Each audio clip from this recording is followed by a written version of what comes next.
You are listening to Come As You Are, the podcast. My name is Stephanie, and I'm joined by my two friends, Amanda and Tyler. We are a trio of coaches on a mission to ignite a collective movement where authenticity, self discovery, and purposeful living take center stage. Each episode, we go live in the Kaya way. Kaya is an open invitation to show up authentically and vulnerably. It's a safe space to allow ourselves to be worthy and enough now. It's a celebration of our individuality and diversity. So welcome to the show. We are happy that you're here, and we invite you to join us in today's conversation.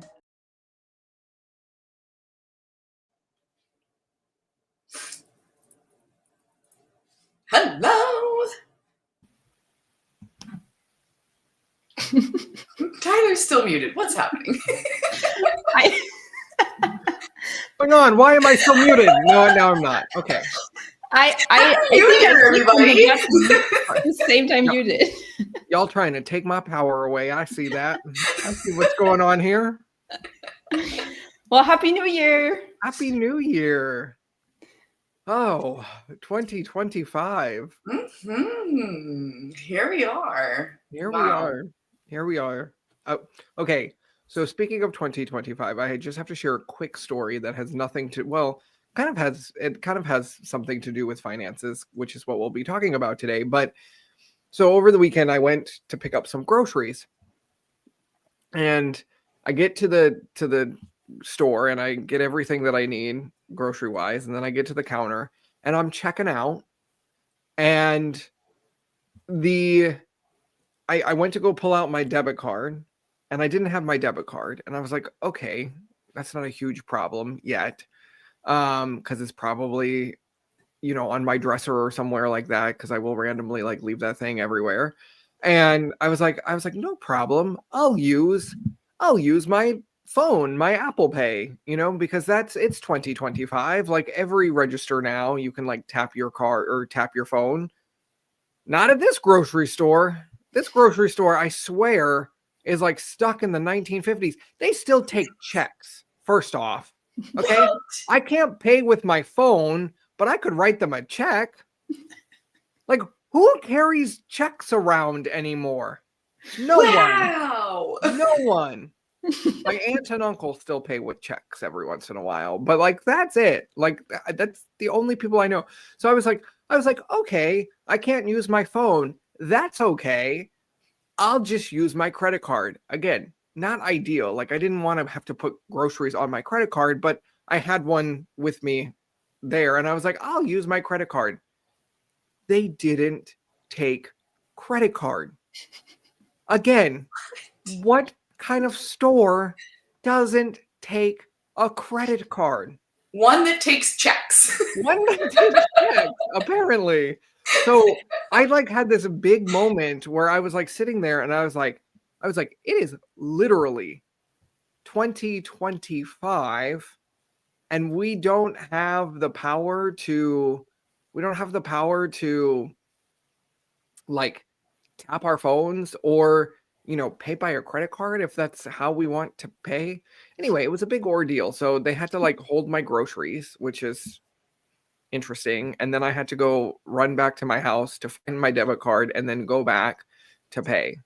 And I was like, and the lady was like, well, we have an ATM over there. And I was like, how am I supposed to get money out of an ATM without my debit card? That didn't make sense. Anyway, it was a big moment of, we've come so far, but yet there are so many places that still have a long ways to go when it comes to technology and getting up to the modern times. So welcome 2025. Wow. Oh my goodness. I didn't, okay. Maybe not to accept credit card, possibly, but to still accept checks, that's, I don't know. Yeah. I'm curious, yeah. Stephanie, where you're at, if that's a thing, but where I'm at, that's not a thing. There's one place where I go near my house, and oh my gosh, they have the best fresh pasta. They make it fresh every day. They don't accept debit. They'll accept cash and credit, but no debit. And I always thought that's such a strange thing, but they don't accept checks. Yeah. Well, I don't think that checks were ever a thing in Europe, really. They're not so big.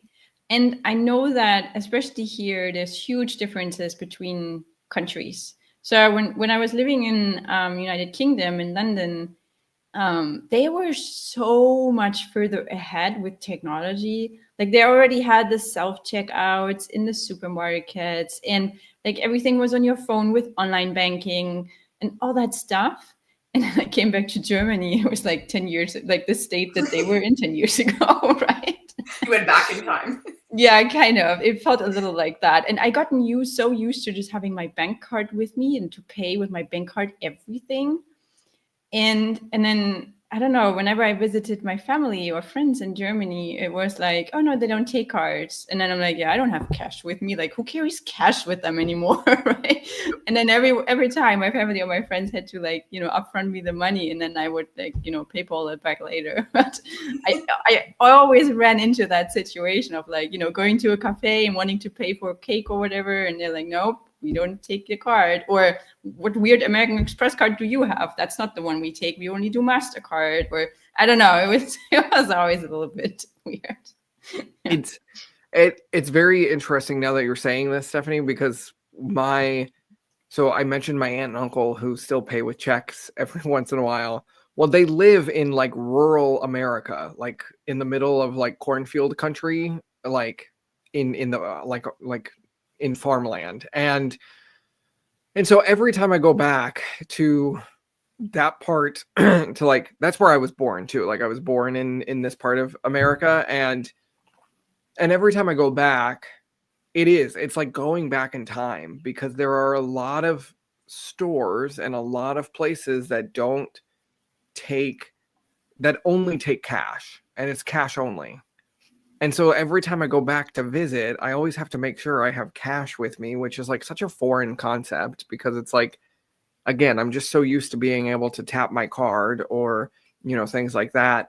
And I guess it is very interesting to think about like the modern day conveniences that we have now with like all the different ways that we can like transfer money and pay for things. Like, actually, I'm really glad we're talking about money, and I know we're going to talk about like personal finance here in a minute, and I'm going to try to refrain from going too off the ledge now. But to me, it's fascinating how digital money has become now, and how like it literally is just numbers on a computer. Like a lot, like the way like our banking works now is like, it's just numbers, like in a like on a computer. And like, because like, 100 years ago, there was actual like checks and balances when it came to money. Like there was like, we had like a gold reserve, you know what I mean? And like that's how it was. But now with like technology, it's like literally just numbers in like it literally like the bank. Because I used to work for a bank. I was a teller, and like you would go get a loan, and like it wasn't like they would just like add $10,000 to your account, but it was like literally like there was no actual like physical money behind that. It was literally just the system being like, okay, let me add $10,000 to your account. And it's like digital, and it like blows my mind, like the concept of money and like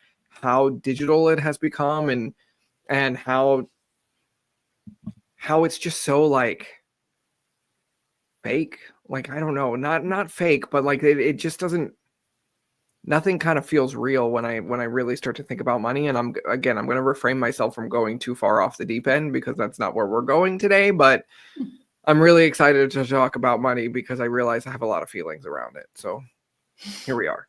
Yeah. And again, not to take us too far into the deep end, but like what's coming up for me in like, true Kaya fashion though, is like how we can go from this, like these numbers on a screen, right?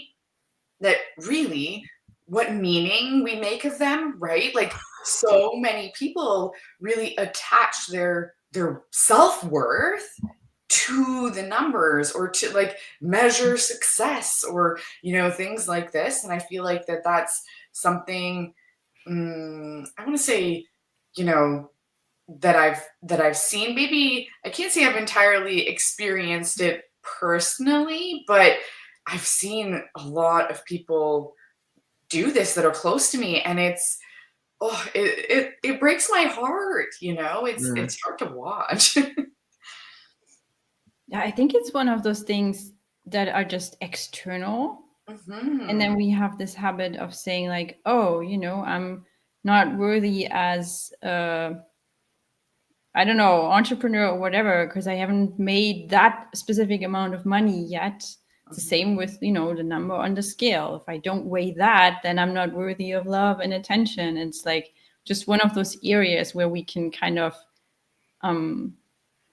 copy paste our self-worth on, and then it does really not so great things with us, right? It makes our life so much harder when we detach our self-worth from within and then place it on something that's outside of ourselves. I think it's that pattern. Yeah. It's like, those people who, like, even if they won the lottery, right, it still wouldn't be enough. Like, it would just never be enough. And looking at those patterns, it's interesting. It truly is fascinating how we make these connections, or even just meaning of numbers on a screen. Because at the end of the day, that's what made me think of it, Tyler, when you're like, it's just numbers on a screen, right? Like, that's really, at the end of the day, all it is. Yeah.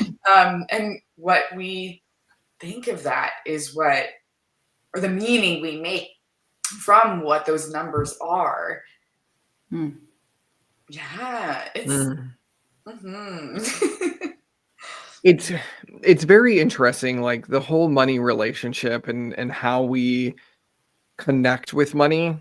Like, because I know we're going to talk today about personal finances and what is our plan for 2025 in terms of our money relationship and how we're budgeting and things like that. Like that's what we're coming to talk about today. But I remember 6 years ago when I signed up for coaching. This is a money story that changed my life forever. I signed up for coaching and I didn't have enough money to cover like the first payment. You know what I mean? Like, and I signed up for the most basic, like cheapest payment plan like I could have gotten on to get certified in the coaching space. But I just knew deep down, I was like, I'm supposed to go down this path. Financially, I don't have the money yet to cover this. But I remember being on the call with well, they called it the clarity coach, but let's get real. It was the salesperson who was selling me into the program. I was on the call with the salesperson, and I just remember having like a divine download and moment of clarity of like, well, it was like, I can only describe this as like, it was another God moment where God was like, make the investment. I've got you covered. And so I gave over my credit card for the first payment. And I literally said, I don't know how I'm going to afford the monthly payment every month for this program, but I'm always going to have enough money to cover the monthly payment. And I always had enough money to cover the monthly payment. And this was because I think for the first time in my life, my priorities shifted, and I now had to like focus in on like something that I actually wanted, which was like, I wanted to be in the coaching program. I wanted to be learning and growing. And like, if I didn't cover the payment, I was going to get kicked out. Like that was the reality of like, okay, you don't cover your, payment, we're going to kick you out kind of thing. And so I had this like new shift in intention and in focus on, okay, now I have to like really be mindful of where my money is going so that I know that I can always have like the $200 a month that I was paying towards this payment plan or whatever. And that happened. And I was on the payment plan. It was like a 3-year payment plan. It wasn't like it was like 10 months or something like that. It was 3 years of me always like trusting and knowing that I was always going to have enough to cover the payment. And I made a commitment to myself that day that I was always going to have enough money to cover the payments, to cover what I needed to cover, because I was going down this path, and this was what I was meant to be doing. And I just knew it. I knew it deep down within. And I think, and I love this story because I think it highlights so many things. It reminds us that when we really want something, when we really desire something, we're going to make it happen. And I firmly believe that the universe is always going to come and align and provide us exactly what we need in that time and space, just like it did for me. And so for 3 years, and I was living in Chicago. I was like a broke college student in Chicago who was living off of rice and beans, but like I always had enough money to make my payment. And it was because my priorities shifted. And like that is kind of the intro to my relationship with money here. And I'm curious, like what is y'all's kind of relationship with money, and how do you cultivate that relationship? I would definitely agree that there is this level of there's a spiritual piece, I think, to money, and like that. I think it's also the flow, right? This is that like allowing the flow and money to happen, because I think sometimes we're stuck in a scarcity mindset or something like this, right? And that keeps us small and doesn't allow us to receive. I think we have to be open to receive.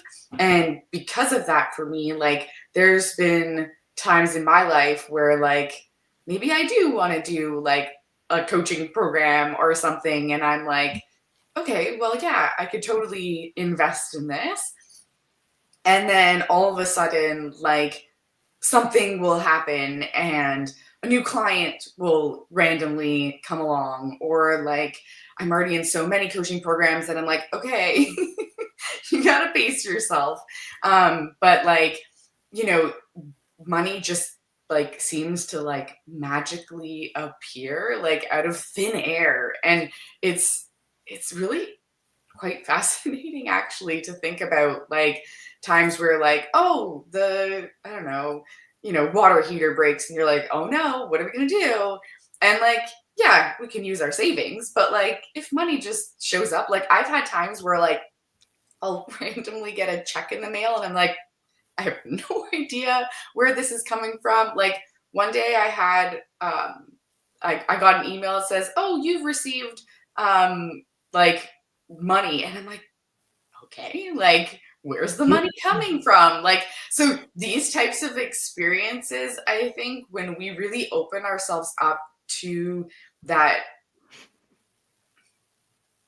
to receiving, to getting into a mindset of abundance versus scarcity, things just start, I want to say, magically happening, because I don't know how else to describe this. And maybe you guys have better words for this, but like, that's what comes to my mind is like things just start happening and money just starts appearing. And I think especially, I think this is really cool too, what you touched on, Tyler, is like when you're doing things or making progress towards that like soul's purpose, like when you're aligning, the choices that you're making are aligning in that direction, that things just start showing up.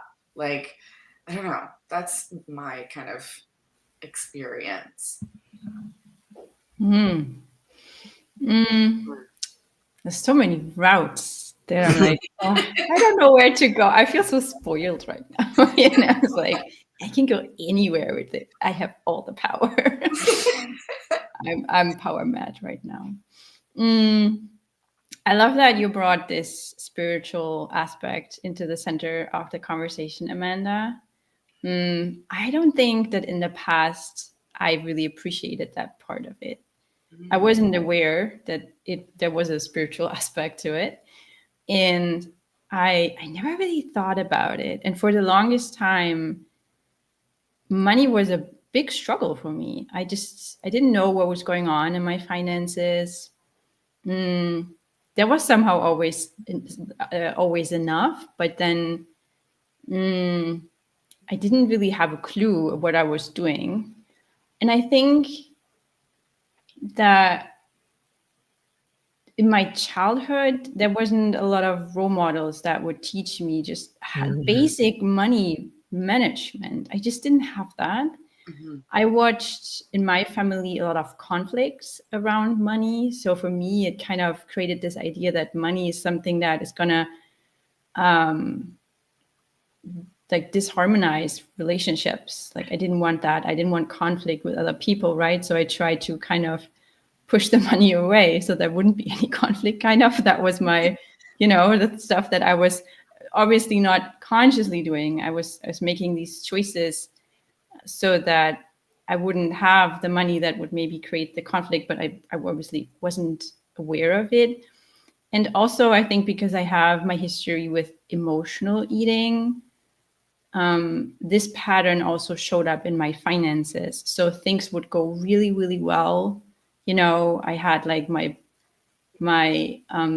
could like save up some money, and then something happened, or I got into a mentally challenging space, and then I would spend it all to maybe feel better, or there were all these reasons, or all of a sudden there were bills I had to pay. So those two things always kind of played into each other of like, oh, I need to somehow, feel better, and then I eat or I spend it. I think emotional shopping is a big thing, and it's consumerism does not make it better. And then the other aspect is the just not having the tools. Really, I just didn't learn financial management, and I think I expected this of myself for a really long time. Oh, but you should.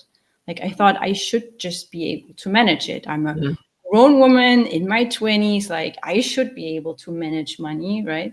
But no one really taught me that, or not in the way that I needed it. And so I went through my 20s with a lot of confusion and a lot of scarcity mindset. And then I think in my 30s, I kind of, I always have this picture of with like the bigger categories of life, like health or finances or relationships. Like I have this picture of this train that in my 20s was just like running in the wrong direction. And now I finally found the brakes and I'm able to stop it and say, no, I don't want to go in that direction with my finances. I don't want to keep being stuck in this state of, saving and then spending everything, saving, like this roller coaster, right? This unwanted roller coaster that, again, I noticed from other areas, like my health, for example. And so now I feel like I've stopped it, and now I'm in this really cool space where I get to, change the direction a little bit and tell the train again, oh, I can hit the gas and I can let it go in a direction that aligns more with what I want and what I want my finances to look like.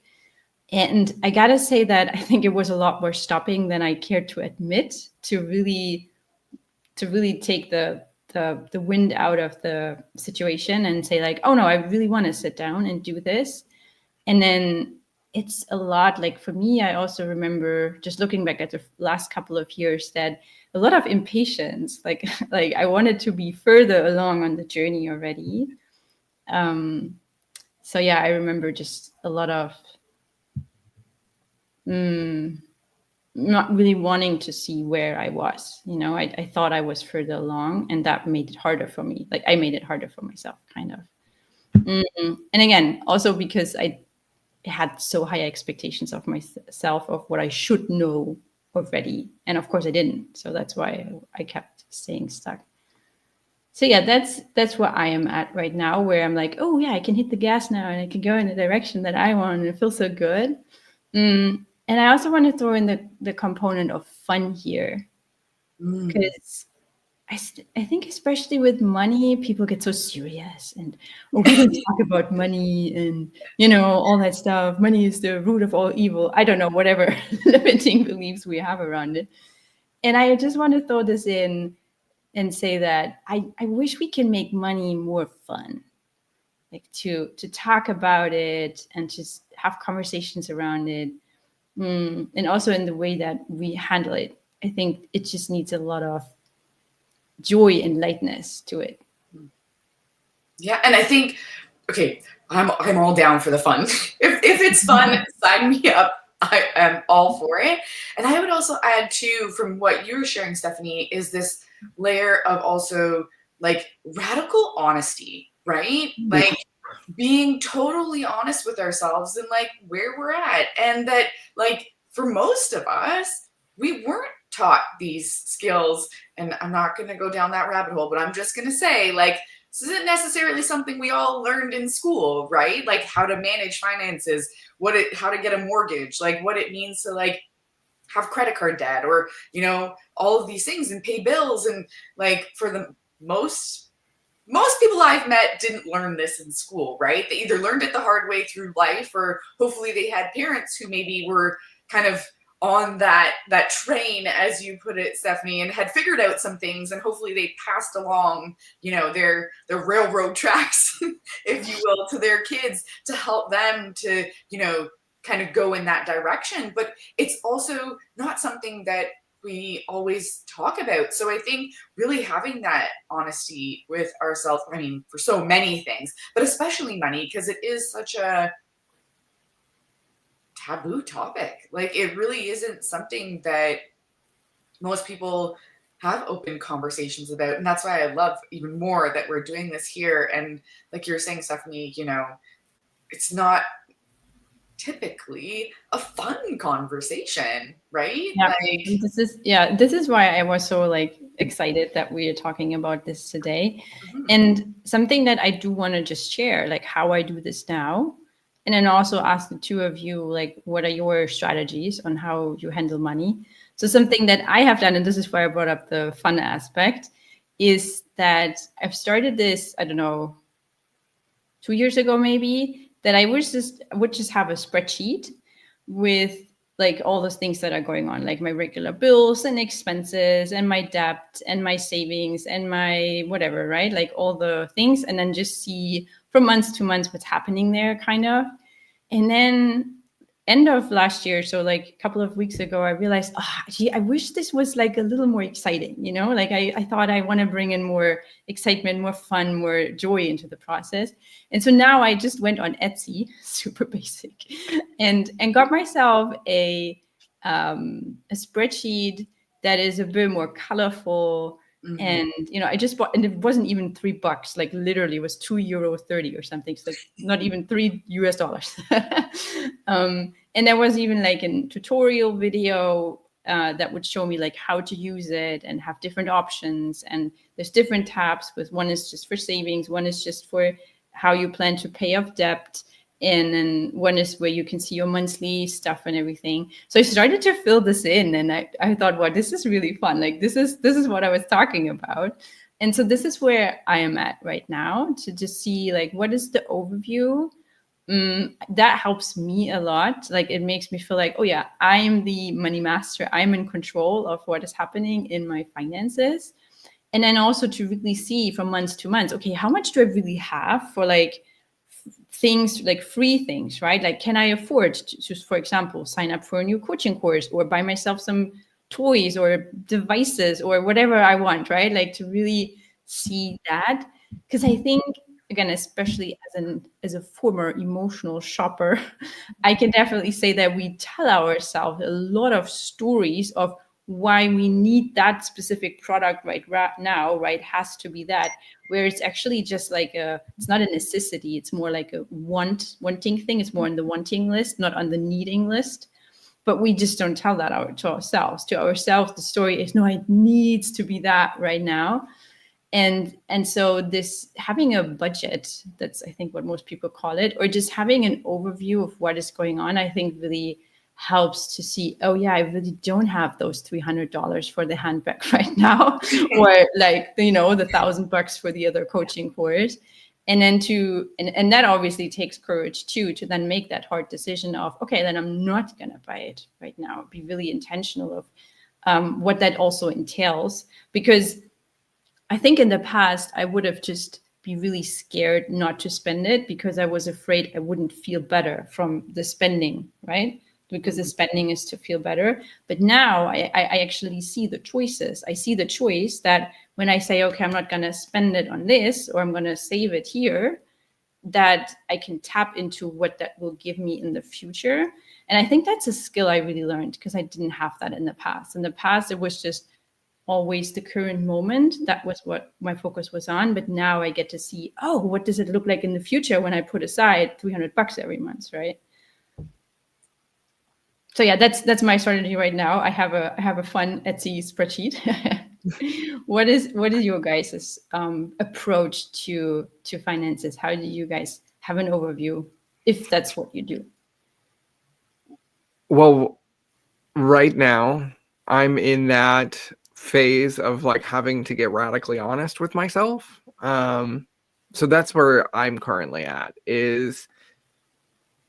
And what kills me, and in total transparency and honesty here, what kills me when it comes to finances is the subscriptions, the payments that just automatically come out of your account that you don't even recognize you're paying. And so what I've been doing now, and it's uncomfortable, like it actually is. And before I go down this rabbit hole, I just have to shout out. My personal trainer is, I think, watching us on Instagram right now. So shout out to Mickey. She just texted me and she said, make a nicer face on the podcast. Because apparently I get into Tyler thinking face where I get into like Tyler thinking face where like I just get like very like I don't even know, but like I get deep into like deep thought. And she literally just texted me and was like, make a nicer face on the podcast. So thank you, Mickey, for the call out. I'll try that. Anyway, well, and I also think I'm making that face too, because as I'm sitting here talking about personal finance, I do recognize how uncomfortable this conversation is, especially when you are in that space where like my whole life, I've just kind of avoided it, like truthfully.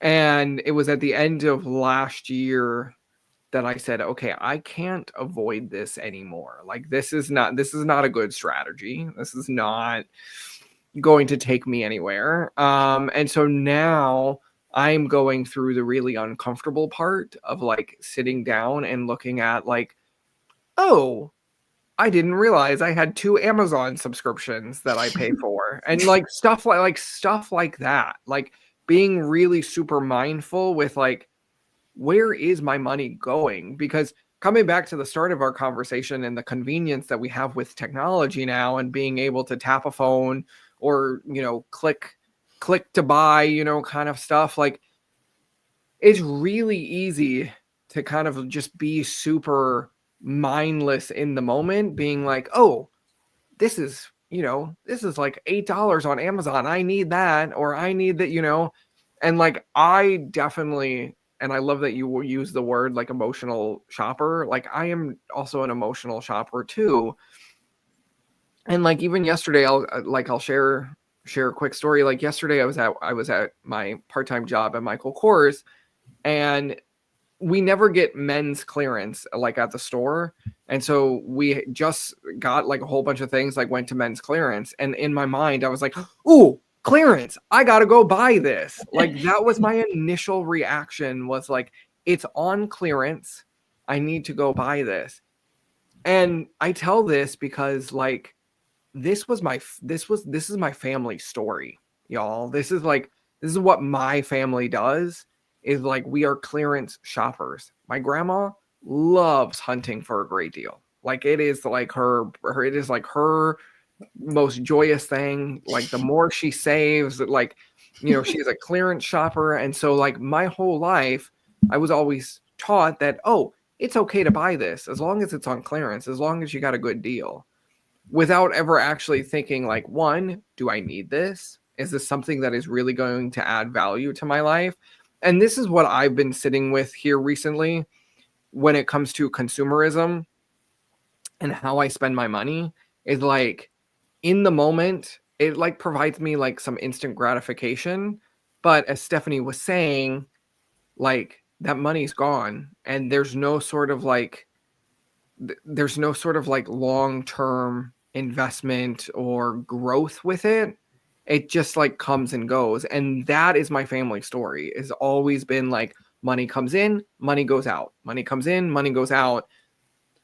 My parents never had investment accounts. My parents never had, you know, I don't even know if they even had a savings account, to be honest. Like this is how I grew up. And so it's always been challenging for me to have the savings account because like, again, nobody, and again, I'm not sitting here saying, oh, victim-y here mindset, because one thing that you do when you're on your personal money journey is you have to move away from victim mindset of, oh, I didn't have anybody teach me this, to then saying, okay, if nobody taught you this, go teach yourself, go educate yourself, go, make the empowering choices to say, okay, I want to take control back, or I want to, better myself. And so that's where I'm at right now. It's like, I'm doing the really uncomfortable confronting to go, oh, look how much you spend each month.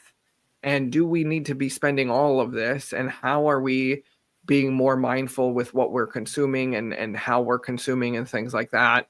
And so for me, something that I've been doing every day in January, now mind you, we're only 6 days in, but every day in January, I've been looking at my bank account and I've been looking at what automatic payments come out when, because I don't even know that. Like I just go through, I'm so mindless when it comes to money that it's like money comes in, money comes out. Like that's been my mindset. And so this year I've been every single day, like I open my bank account and I look to see, oh, where did that $67 go? And oh, what is that subscription to? Or like, what payment's coming out there? And again, automations are very, very helpful, but I also think they can hurt us because we become so blind to the money flow that we don't ever actually take like accountability and like pay attention to it. So that's where I'm at. I'm sitting, this year is my year of, well, it's my year of intention, and my intention this year is to become my healthiest and wealthiest version of myself. And when I say that, what I mean by wealthiest is becoming mindful of my money, becoming intentional with where my money is going, being opening myself up to receiving more. So I think that's a big one too, is like coming back to receiving, and opening myself up to diversifying how my money's coming in, because for most of my life, my money came in through one paycheck.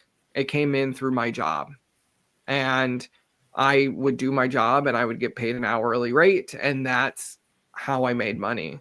But in 2025, one of my money goals is to diversify where my money is coming in and in what ways. So like right now I'm excited because I'm running a 40-day challenge right now, and I'm looking at like all of the different ways that I can diversify how I coach and what I coach and things like that. And even looking at providing some different softwares and like things like that. So I'm really getting intentional with like, okay, how can I open up the stream of wealth to like funnel in more than one stream of income?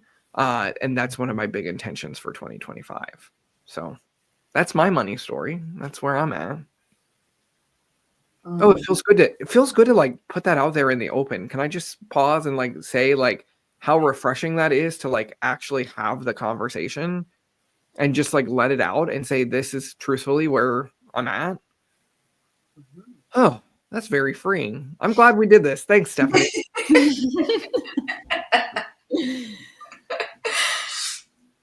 Yeah, that's awesome. Like how powerful to really have that. Like you obviously had the awareness, but sometimes verbalizing things can be incredibly powerful. And I really hope that through our conversation, we're inspiring others to have more of these conversations and just be open about these things. And also, that it is okay for the money to come out as long as we know where it's going, right? Like, not just like, mindlessly, like, it's okay to spend, it's okay to buy things, it's okay to, like, use your money. Because then there's the flip side where, I know people who like will like save every penny and won't spend anything, For me personally, I love spreadsheets. I love myself a good spreadsheet. I feel like it's so cool. And I love, especially in my business, like looking at the numbers. I'm like, well, if I change this number here and that number there, and then everything starts changing and it's giving me like, my projections for the year. And I'm like, wow, that's so cool. Like, I love spreadsheets. So I think those are super fun. I know it's not for everyone, and that's okay, but for me, it's fun. And something that I did that I thought was really fun. One year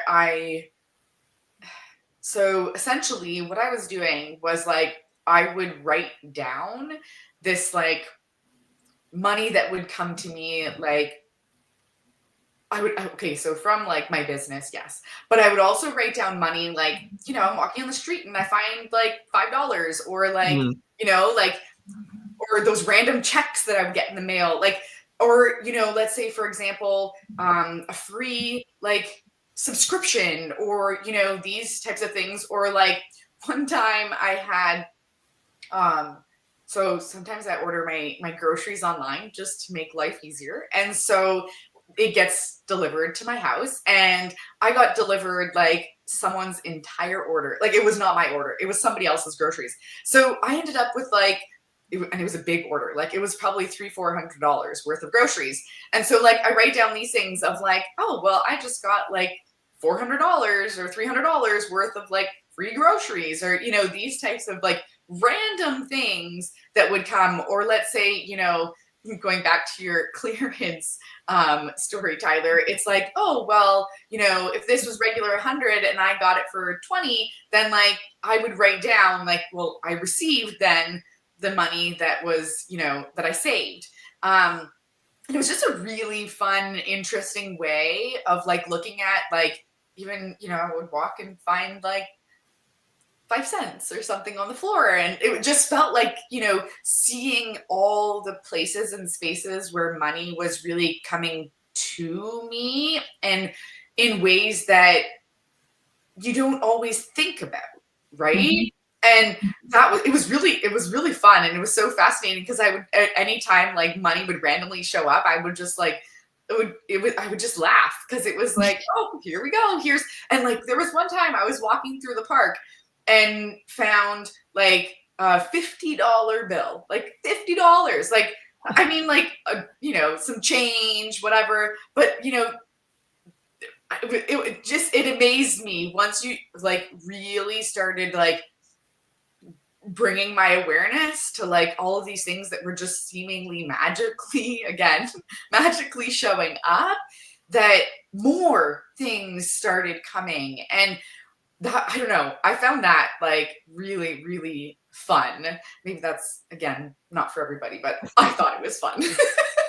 That's really cool. $50 is that's not a regular finding on the ground amount. Right? Yeah. That's so cool though. I like this. I used to be like this person that always, when I was living in the city in Berlin, I always found change on the floor. Like, always. I felt like I was the change collector. Well, I would add something there too, is, when I wasn't just even about finding the money, right? It was finding the money and then taking a moment of pause for gratitude. Mm-hmm. I feel like that really was that like next level catalyst to receiving more and allowing more of that abundant flow for me personally. It's so interesting, like, as we're talking about money, to look at the two worlds that money lives in. There is like the practical, like budgeting, planning, like the actual intention of like looking at the numbers and studying, cash flow and all of these kind of things, like the practical money side of things.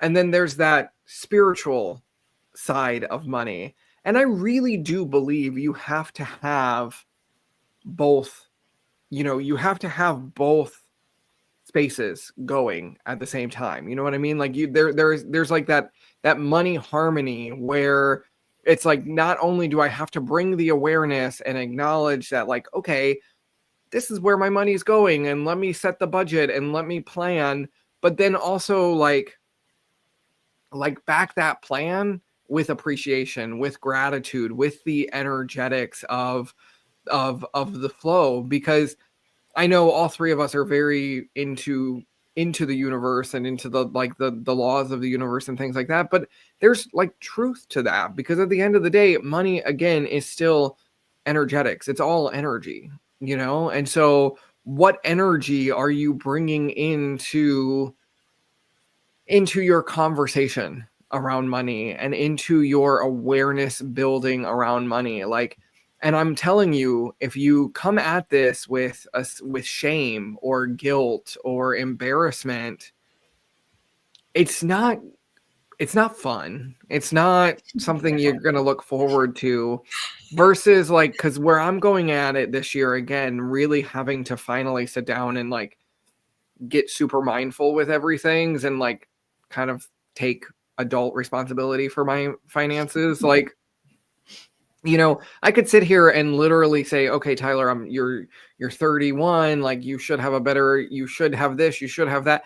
No. I'm practicing grace and forgiveness with myself, and I'm being kind, and I'm saying, okay, let me get curious. Let me approach this from a place of, just wonder and excitement and all of these kind of like more positive energies, because it's so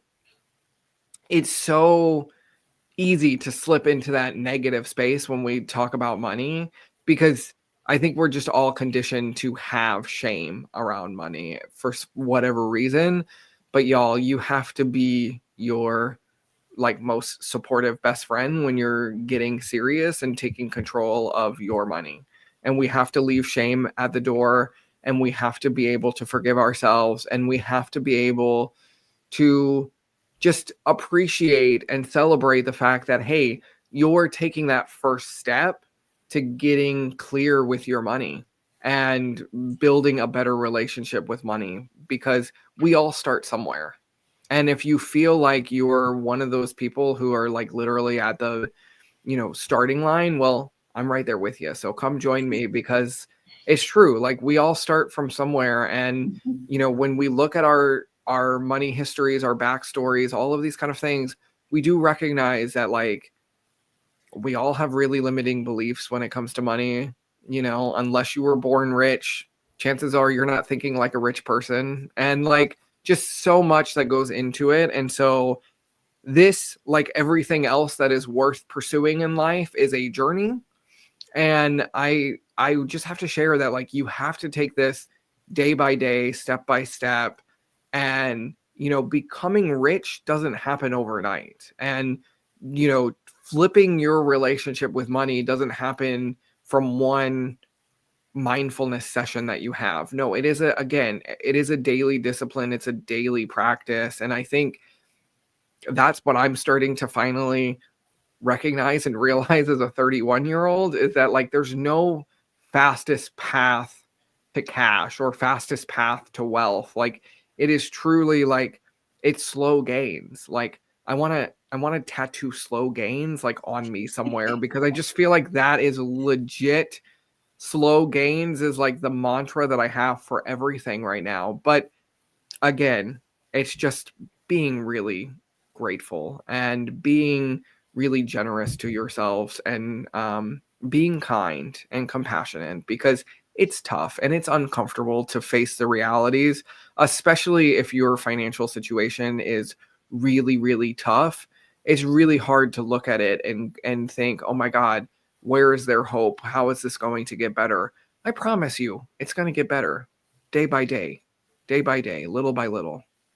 And I think, Tyler, you touched on this so beautifully before, too, in mentioning the stories of our parents, right? Like, let's give ourselves some grace here that, like, of course, it, only makes sense that we're at where we're at because that's what we've known. That's what we've learned for so long. And so, in order to shift those limiting beliefs, and some of them, like, I feel like for myself, there's so many that, like, growing up, we always had. Like, my dad had businesses and we always had. But something that, and I have to, like, be so ever so grateful to my grandmother for this because she really helped us always to see and to remind us that even though we always had and, like, in excess, like, it was very abundant, but there are people that don't, right? And so that we can use what we have to help others is something that I really learned from a young age.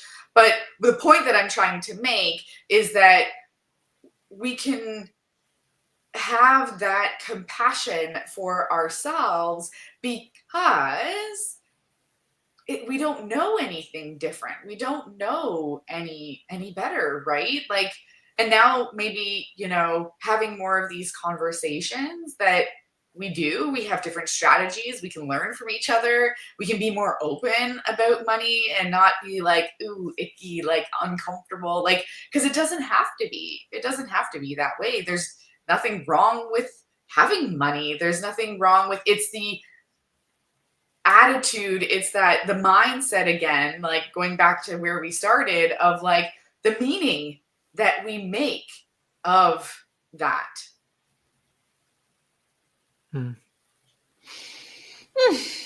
I feel very full right now, very full of thoughts and inspiring shifts. Yeah, I feel very good right now. I wonder if we want to close off with like one thing we wish for ourselves for this year in terms of our finances. Or something we are calling in. Maybe that's a better word than wish. Something we're calling in for our finances for 2025. And I'm obviously talking really slow because I have to think about it now too. Well, I'll go first because I already know what I'm calling in. So in 2025, as far as my finances go, I am calling in multiple streams of income. I am getting out of the paycheck mentality where I just work for one paycheck and I just get paid, twice a week or not twice a week, twice a month kind of thing. Like that mentality of like one stream income. No.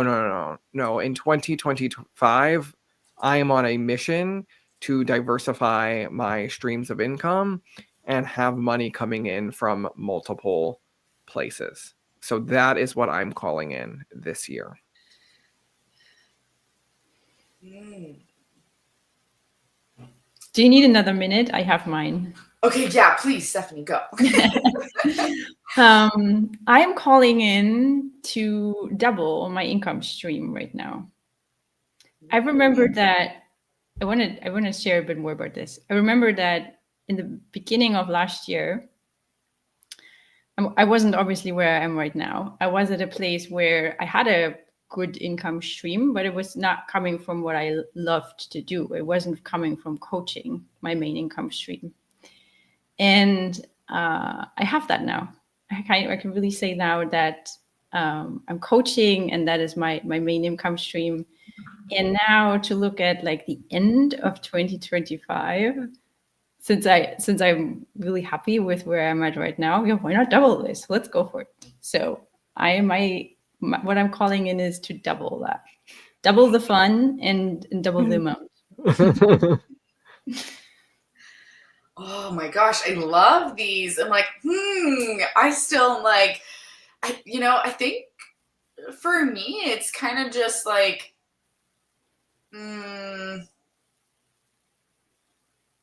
more of the same. It's really just more of the aligned abundance.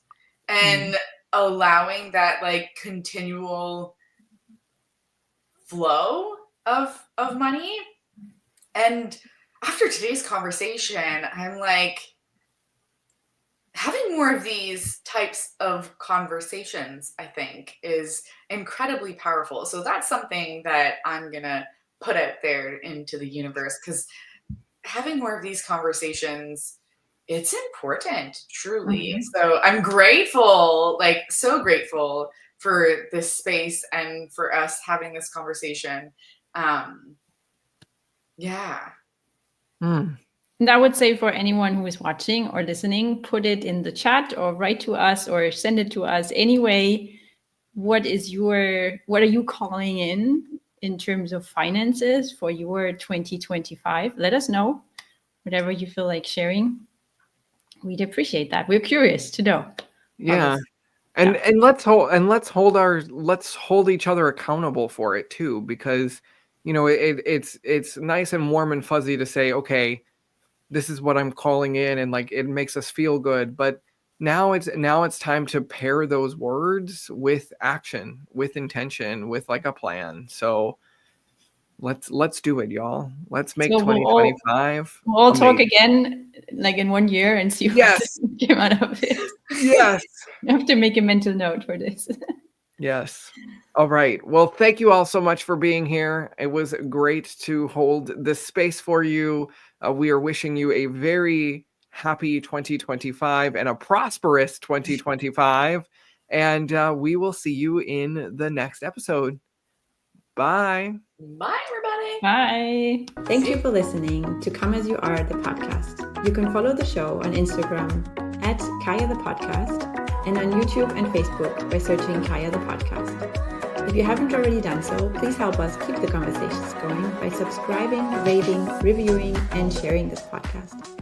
And be sure to join us next time for another deep conversation.